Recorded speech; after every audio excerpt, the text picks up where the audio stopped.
On va essayer d'essayer de comprendre les grands défis qui attendent les médias en 2026 avec le temps que nous a laissé mon confrère Philippe Mabille et Louis Dreyfus, mais c'est vrai que c'était très intéressant. Mais juste après notre table ronde aussi, il y a Véronique Sadé qui fera la conclusion de cette matinée. Donc nous avons déjà un emploi du temps chargé, surtout que nous avons des personnes qui viennent de loin et d'encore plus loin, puisque vous verrez dans un instant en visio, j'espère que vous la verrez derrière nous, il y aura Maria Maman qui est la CEO de Manorama Online. Il faut voir que c'est le groupe le plus important en Inde. C'est quelqu'un qui est extra... Voilà, qu'on voit. Bonjour, madame. Oh, hi. Do you hear? You're here. Okay, it's fine. Can you hear me? Ok, yeah, it's perfect. Alors, je commence peut-être par le régional de l'étape, quand même, on est chez lui. Jean-Louis Pelé, qui est directeur général de la Provence. Bonjour. Bonjour. Merci d'être avec nous. À côté de moi, c'est Stig Oskov, qui est le CEO du groupe de presse GP Politikens. C'est le 5e groupe de presse, quand même, scandinave et le premier groupe danois. Bonjour, merci d'être venu ici. Et puis, je termine plutôt par lui, parce que je vais commencer par lui. Vincent Perrenne, que vous connaissez sans doute, qui est directeur de l'Association mondiale des éditeurs de l'information, One IFRA, et qui va nous permettre d'abord de planter un peu le décor en disant quels sont les principaux défis auxquels nous, les médias, nous sommes confrontés.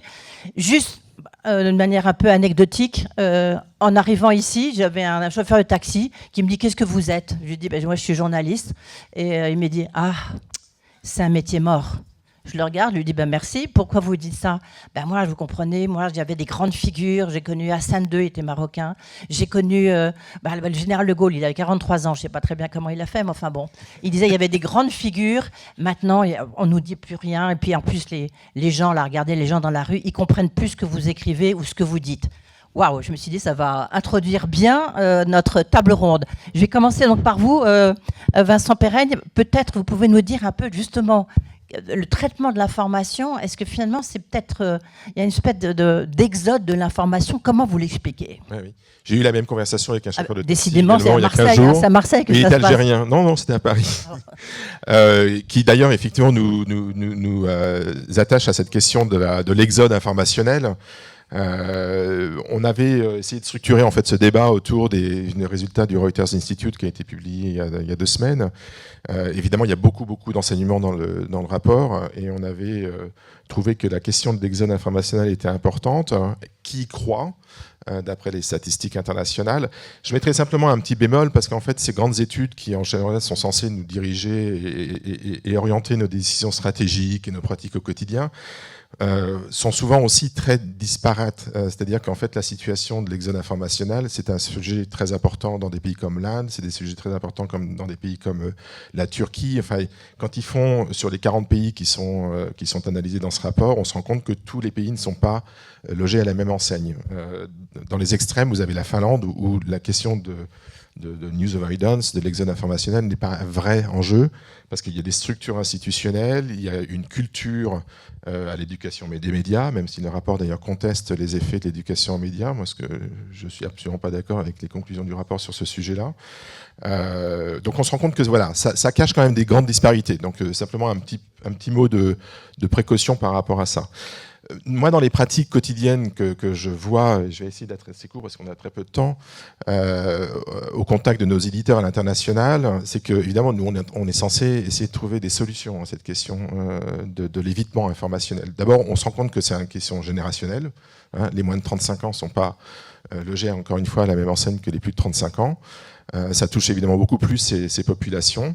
Ça touche d'autant plus ces populations parce qu'à un moment donné, il y a des phénomènes évidemment de fragmentation de l'information sur les réseaux sociaux. Ça a été largement discuté ce matin et à l'occasion de toutes ces conférences.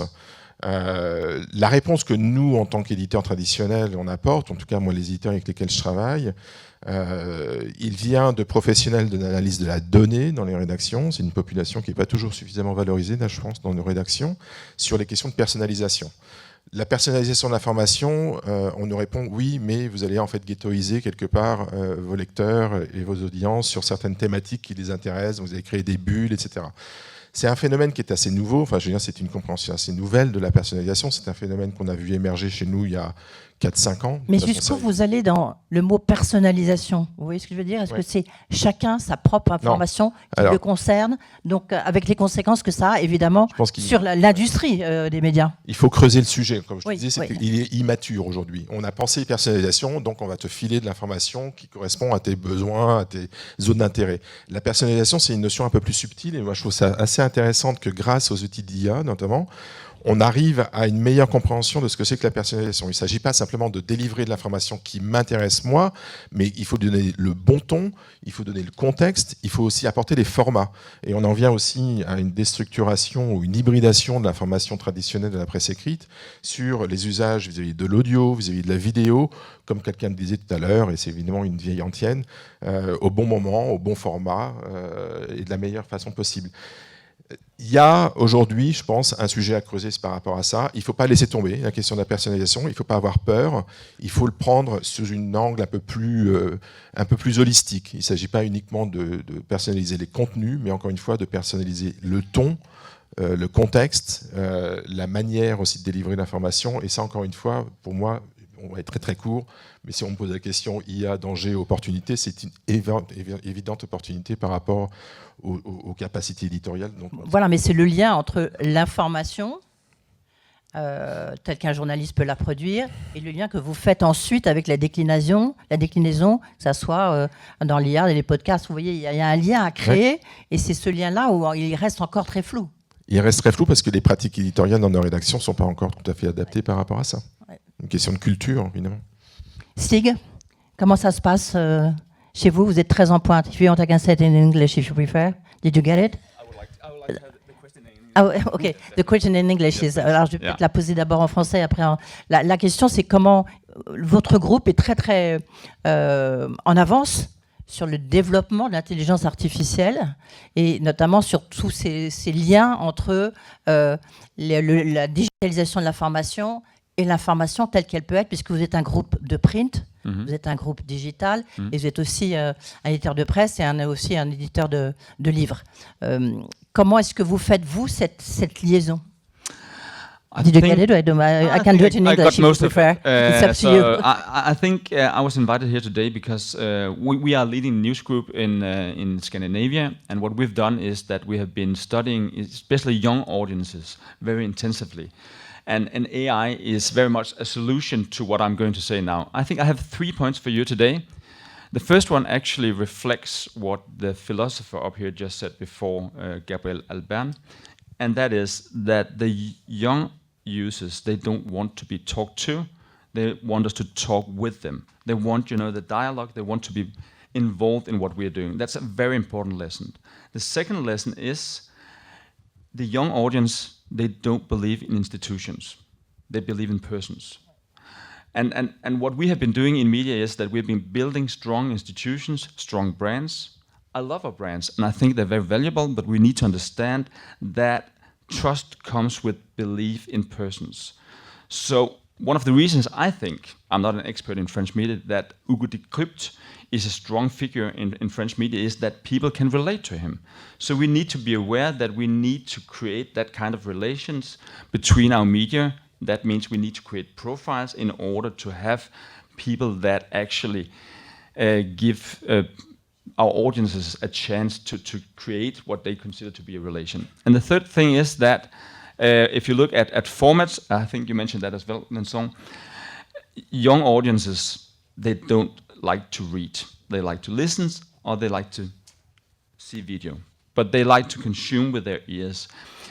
Just to give you an example, one of our main brands, it's called Politiken. We call it the Le Monde of Denmark. If we look at the subscribers of Politiken and the subscribers that are younger than 40 and look at that time consumption, meaning how much time do they use at us, more than 50% is consuming with the ear is audio. That's through podcast. It could also be read up articles, but it's a very important lesson that they prefer to consume with their ears, not their eyes. And with those 3 lessons, I come back to what AI means to us, because AI means that we're going to personalize way a lot more than we've done before, because our audiences, they are different. Look at the three up here. Look at our news consumption. I would bet it's very much about current affairs. It's hard news. And that is what reflects what we call our heavy users. But guess what? If we look at the young audiences, they're not that much into hard news. For example, as you all knew, we had, when Donald Trump was president in his first period, we had what we call the Trump bump.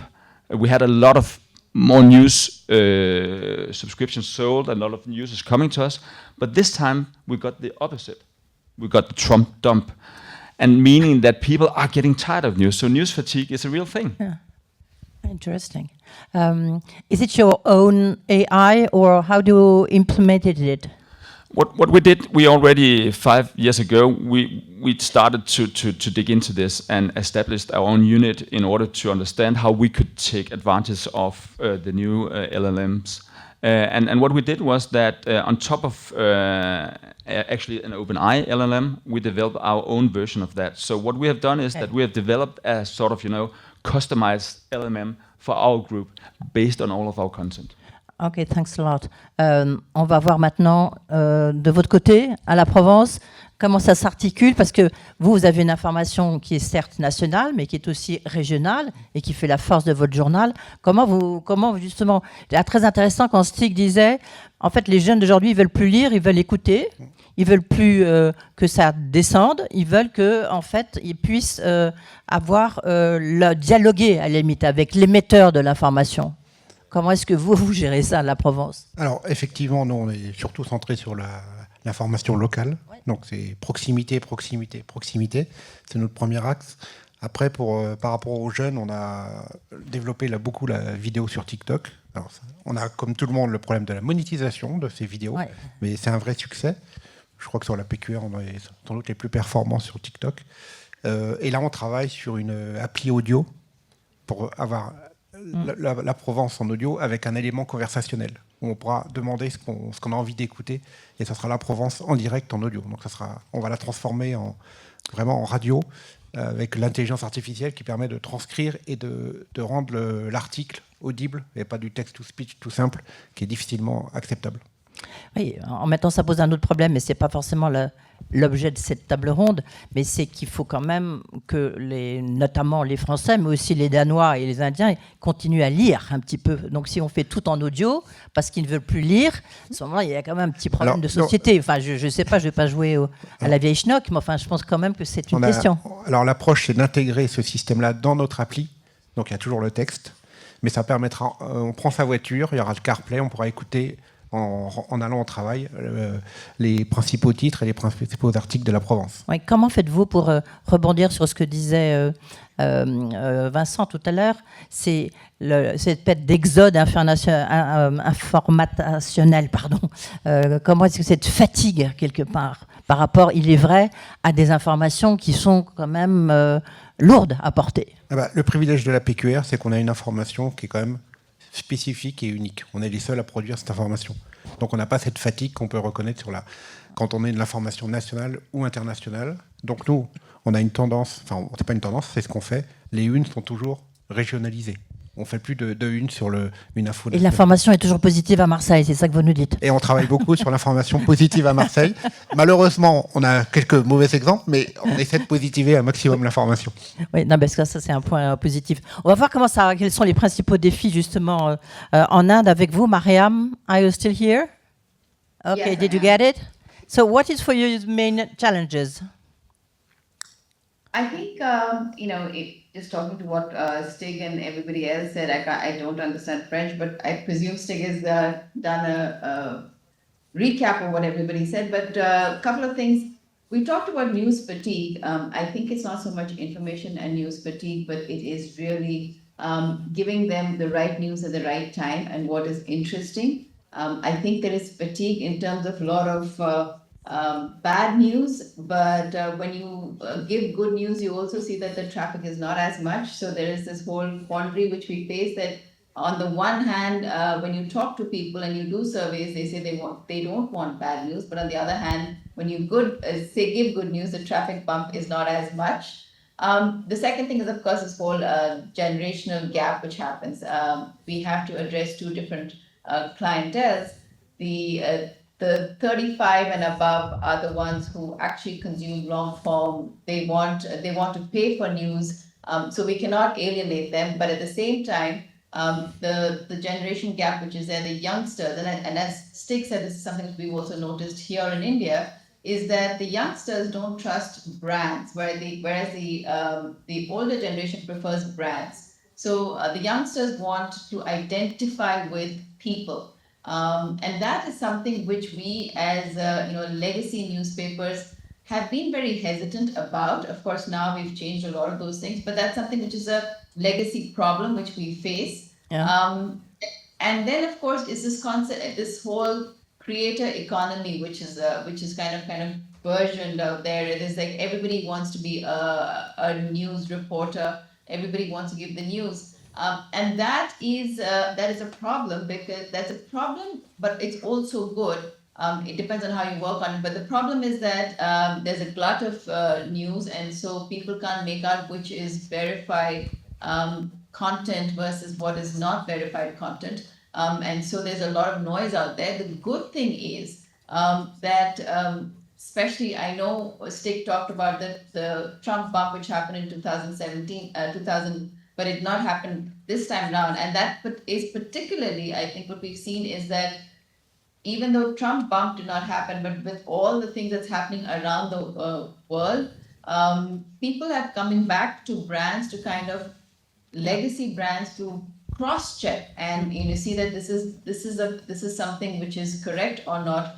And we have actually seen a bump in the last few months, especially with the news all around the world. So I think there is a happy medium for us to find. What we are trying to do is to find the different formats for different people. So youngsters, and I would not say that they're only audio and video, because there are a bunch of youngsters who want to read, but what we have done for them is things like they don't want to spend a long time, so we do summaries, quick, and those can be AI summaries, those can be manual summaries, but quick short bits. So we have something called quick news and speed news for the youngsters, for them to have a quick idea of what's happening. And we kind of do our news in such a way that if you're saying school, we have like a page pull out, which is only Okay, Mariam. digital, it's not printed. Okay. Well, we have to keep on. Do you see one? Do you see one?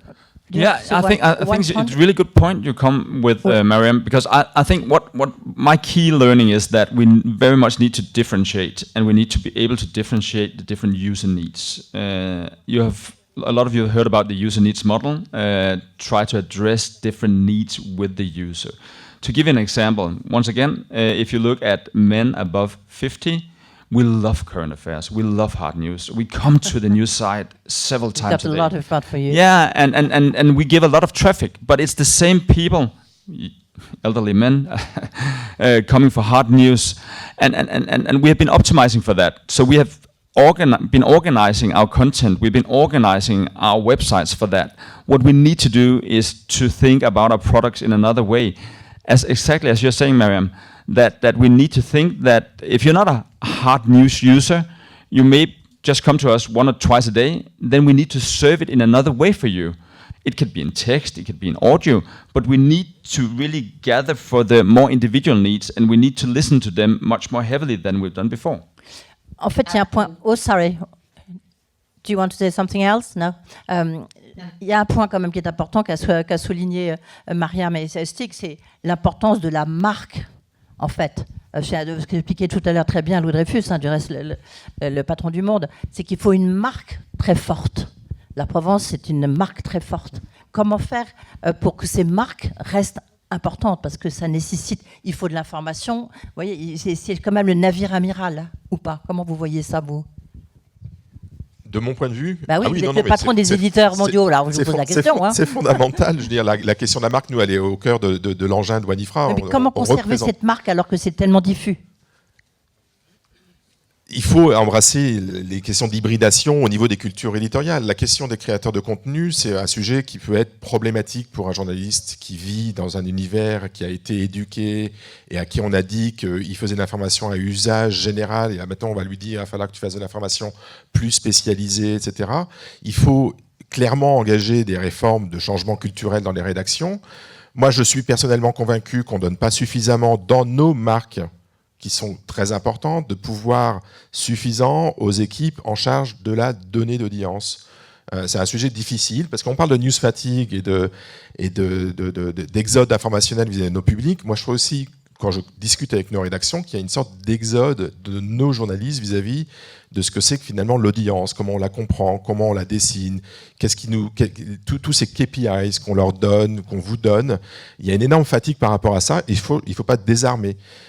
J'ai pas de réponse, Edwige, à votre question sur la marque. Pour moi, elle est fondamentale. Je suis aussi, alors c'est peut-être pas le moment d'en parler dans des conversations sur l'avenir du numérique, mais je suis quand même aussi sensible à l'existence et à la prééminence de l'écrit et de l'imprimé. Je constate aussi que la disparition de l'imprimé dans la vie quotidienne des citoyens, dans les rues, il n'y a plus de kiosques, etc. On ne voit plus en fait les marques médias dans nos villes aujourd'hui. Moi, j'ai commencé à travailler dans la presse, comme certainement vous aviez des oui, marques mais médias. En même temps, partout. l'écrit rapporte moins si on est dans une course à l'audience, parce qu'on est dans des modèles, évidemment, où les revenues sont basés sur l'audience. L'écrit, ça rapporte moins, c'est sûr. Mais en même temps, c'est ce qui fait la marque. Si c'est vous là où prenez j'essaie de comprendre comment vous faites le lien, vous, puisque c'est vous l'expert. La diversification est la réponse que le New York Times a apporté à ça. Voilà. L'information du New York Times fait référence à l'international, maintenant fait référence au niveau des grands métropolitains américains, puisqu'on se rend compte aussi qu'en Californie, ils vont plus lire le San Francisco Chronicle, le LA Times, ils vont lire le New York Times, qui reste, c'est de l'information locale. Donc l'information est fondamentale, mais l'information, c'est pas ce qui fait vivre le New York Times. Si vous regardez les chiffres pragmatiques, c'est les puzzles, c'est les recettes, c'est The Atlantic, c'est des éléments de diversification, mais ces éléments de diversification n'existent pas non plus sans la rédaction du New York Times. Donc c'est pour ça que la marque reste complètement fondamentale dans tout ce qu'on fait. Et la marque aussi reste fondamentale, y compris pour les créateurs de contenu individuels. Hugo Décrypte, c'est une marque. Et voilà, ils construisent leur marque aussi. Donc la marque, de toute façon, c'est un intangible de la question marketing en général dans tous les secteurs. Jean-Louis Pellet, la Provence, comment est-ce que vous concevez cette articulation, dans le sens où il faut que vous soyez rentable, même si c'est parfois difficile, mais ça c'est un autre débat, mais en même temps, le journal, le print qu'on a tous là, il reste important, mais c'est pas ça qui vous fait vivre. Alors aujourd'hui, je parle de la Provence, mais en général dans la PQR, le papier reste majoritaire en termes de revenus. Ouais. Donc ça, c'est quand même. Et donc on le préserve au maximum. On continue à le mettre en valeur. On fait des nouveaux magazines qui marchent aussi avec la marque La Provence. C'est comme une marque. On utilise cette marque pour développer des nouveaux supports. Mais quand on fait des vidéos sur TikTok, c'est bien marqué La Provence et on met en avant cette marque parce que c'est une marque importante et qui nous fait quand même de l'audience par la marque. Donc on reste très attaché à ça. Stig, same point. You have to repeat that question for me. The question is how do you do the relationship between the print and the digital and the conference, you know? Yeah, what we see is, frankly speaking, that our print circulation drops by around 10% a year, and it has done that for 20 years, and that goes for all of the Scandinavian newspapers. So, and we don't expect that to stop. So right now, if you look at our revenues, almost 60% are digital, and that's the good story. So I think for us, during the last 5 years, the most important thing has been the change from an advertising-based operation to a subscription-based operation. And that goes also back to the need to address different needs of your audience. To give you a concrete example, one of the types of content that we see give us most subscribers is, once again, it's not current affairs, is what we call family relations.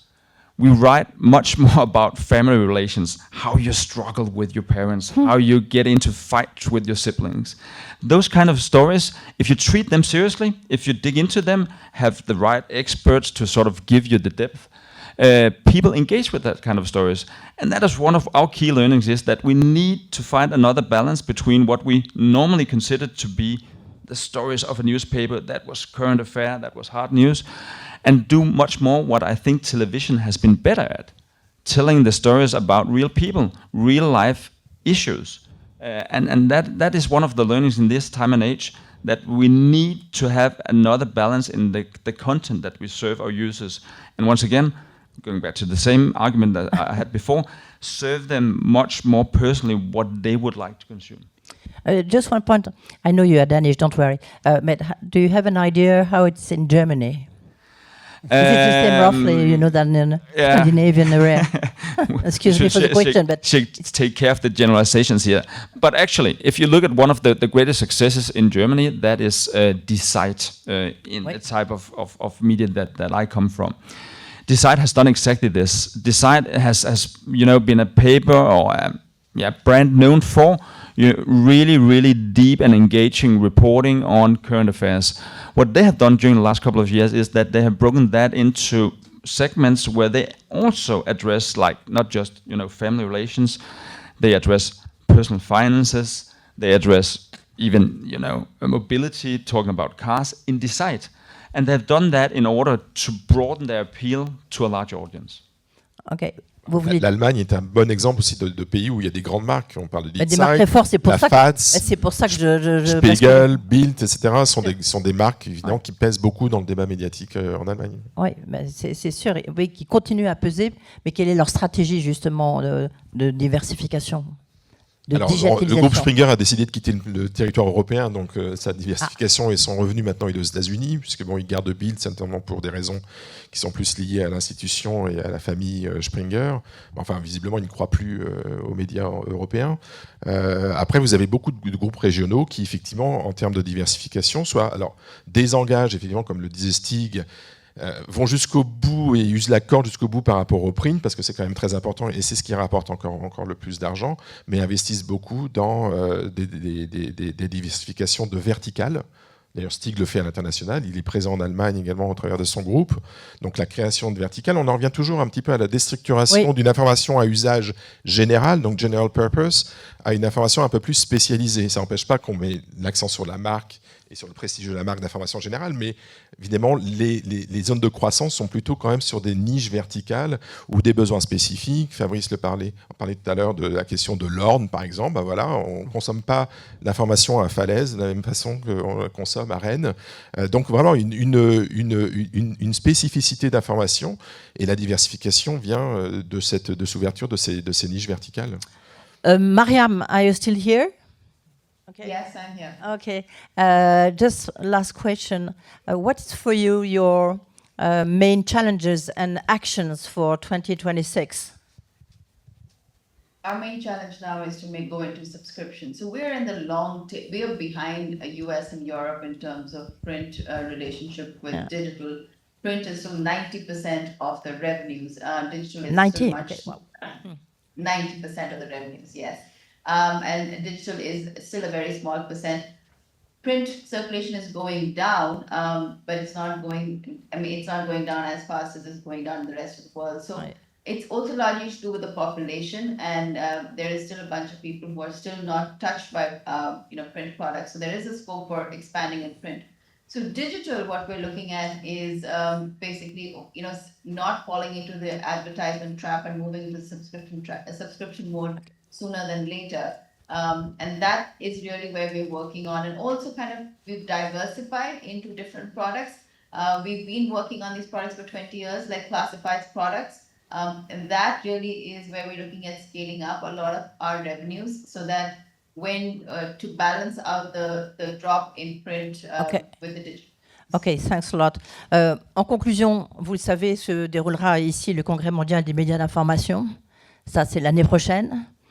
Vous pouvez nous en dire un mot, Vincent? Oui, d'abord, rapidement. Un grand merci à CMA Média qui nous invite à Marseille pour l'organisation de ce congrès. Merci Madame la Présidente, merci Monsieur le Directeur Général. Ça fait 40 ans qu'on n'était pas vu en France. Wanifra a été créé en France par le cofondateur du Parisien Libéré, donc c'est une sorte de fierté pour moi en tant que dirigeant français de faire revenir le congrès en France. Nous, on croit à l'intelligence collective. On représente 3000 médias dans le monde, 60 associations, on est présent dans 80 pays, 10 000 personnes s'inscrivent à nos conférences chaque année, ça représente 300 événements chaque année. Ça paraît énorme, mais le congrès est un élément fondamental parce que c'est quelque part, ça cristallise en fait tout le travail qui a été fait au cours de l'année. Donc notre objectif, nous, c'est d'apporter aux éditeurs français de contenu au sens large, information, cette connaissance que chacun d'entre nous peut avoir à l'international. Ce que Stig raconte de la situation danoise, à mon avis, a une valeur énorme pour un éditeur français pour ouvrir l'esprit. Donc d'abord, première chose, c'est effectivement, je pense que 1000 personnes, 1000 participants venant de 80 pays ont certainement plus de chances de trouver des pistes, si ce n'est des solutions, en tout cas des pistes de travail intéressantes, qu'un travail en interne. Donc ça, c'est l'aspect réseautage, l'aspect informationnel, c'est à peu près 80 intervenants. On organise le congrès du 1er au 3 juin. Avec avis à la population. Voilà, au Faro. Il y aura 2 axes principaux. Un qui fait écho à nos discussions sur l'évolution éditoriale. Donc on a le Forum mondial des rédacteurs en chef, que l'on organise chaque année à l'occasion du congrès. Et évidemment, les choses doivent être encore un petit peu stabilisées, mais on a lancé à l'occasion du dernier congrès un appel avec l'UER, ce dont je suis assez fier parce qu'en fait, pour la première fois, quand même, les médias privés s'associent avec l'audiovisuel public international, pas pour un cri d'alarme, mais pour dire, bah voilà, il faut qu'on préserve ensemble, tous ensemble, les créateurs de contenu, l'intégrité de l'information, l'intégrité du journalisme. On a un plan d'action qu'on va développer avec l'UER, avec l'Association mondiale des éditeurs de presse magazine, avec qui on travaille de plus en plus. On est aussi nous-mêmes, comme nos éditeurs, comme nos adhérents, comme vous tous, dans un phénomène d'hybridation, de consolidation. Moi, je constate aussi qu'on a besoin aussi d'hybrider nos pratiques. On ne reste pas des éditeurs de quotidien, on va travailler avec les broadcasters. Je suis très inspiré par les discussions qu'on a aujourd'hui. Bravo pour la programmation des RIM, d'avoir effectivement aussi cette... Et que ça va continuer. Sur la production audiovisuelle, on a beaucoup à apprendre. Donc c'est de l'hybridation, 3 jours intenses de discussion. Alors on va hybrider. Voilà, merci, arrêter là. Merci beaucoup. On vous donne rendez-vous en tout cas du 1er au 3 juin l'année prochaine à Marseille. It's the most inspiring event of the year. I can okay, definitely say C'est le plus gros. Yeah. Voilà. Merci beaucoup.